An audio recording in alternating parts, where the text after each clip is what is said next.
గాంధీ చెప్పిన సిద్ధాంతం ప్రకారం ఖద్దరు ధరించిన ఎంతటి దారుణమైన అవినీతికి పాల్పడారో తెలుసు. ఒక రకంగా గాంధీ మహాత్ముడు ఖద్దర్ను కూడా పొల్యూట్ చేశారన్నమాట. ఇంకా ప్రజల విరక్తి చెందే దశ. కాబట్టి ఆయన దాన్ని కూడా వదిలి కొత్తగా వైటే ధరించాడు, కానీ చక్కగా ఇనిషియేట్ చేసుకుని వచ్చారు. ఒక న్యూ ట్రెండ్, జెన్జీకి అనుకూలంగా విజయ్ వచ్చారని చెప్పొచ్చు. తర్వాత అదొకటి. తర్వాత అజాత శత్రు పాలిటిక్స్ ఆయన మొదలు పెడుతున్నారు.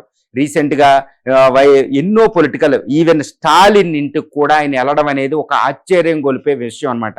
ఎందుకంటే DMK party main opposition political party అని చెప్పుకోవచ్చు. అపోజిషన్ పార్టీ ఇంటికి మొట్టమొదటి రోజే ఆయన ఈ అడుగు పెట్టడం చూడండి. ఎంతటి అజాత శత్రు పాలిటిక్స్ అంటారు. అంటే ఆయనకు ఒక వ్యూహం ఉంది. కొత్తగా వచ్చాడు, ఇమ్మెచ్యూర్గా ఉన్నాడు, మెచ్యూరిటీ ఇంకా రాలేదు, సీనియర్ సజెషన్ లేరు అని ఇంకా ఎట్టి పరిస్థితుల్లో మనం మాట్లాడడానికి వీల్లేదనమాట. ఆయన మొదటి అందువల్ల అజాత శత్రు పాలిటిక్స్, ఆయన ఒక వ్యూహం ప్రకారం ఆయన వెళ్తున్నాడు. స్టాలిన్ ఇంటికి వెళ్ళడం, స్పీకరు డిప్యూటీ స్పీకర్ని ఆయన గెలవడం, స్టాలిన్తో జాగ్రత్తగా లేకపోతే గవర్నమెంట్ ముందుకు తీసుకెళ్లే పరిస్థితి అక్కడ ఉండదన్నమాట అపోజిషన్తో. కాబట్టి అపోజిషన్ని శత్రువుగా చూడడం అనేది మొట్టమొదటి రోజే పక్కన పెట్టాడు. కాబట్టి ఇది ఒక అజాత శత్రు పాలిటిక్స్. తర్వాత మెయిన్ లీడర్స్ ఇంటికి వెళ్ళడం, అక్కడ కనీసం హౌస్ మేకర్స్ పని వాళ్ళతో కూడా ఆయన సీఎం పొజిషన్లో కాకుండా చాలా చక్కగా బాడీ లాంగ్వేజ్, ఒక సామాన్య డౌన్ టు ఎర్త్ లాగా ఆయనకి వెళ్తున్నారు. అందువల్ల ప్రజలు కూడా ఆయన ఎక్కువ ఫాలో అవుతున్నారని చూడండి. ఏ మాత్రం కూడా గర్వం ఉంటలే.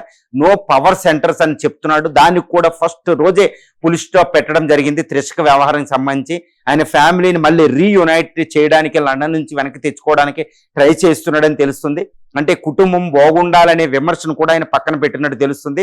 తర్వాత ఆయన విషయం ఏంటంటే అసెంబ్లీలో కూడా ఎవరు ప్రమాణ స్వీకారం చేసినా, అక్కడ ఎవరు నమస్కారం పెట్టినా ఆయన లెగిసి నిలబడడం అనేది సీఎంగా మ్యాక్సిమం మన ఏ అసెంబ్లీలో మనకు కనపడదు.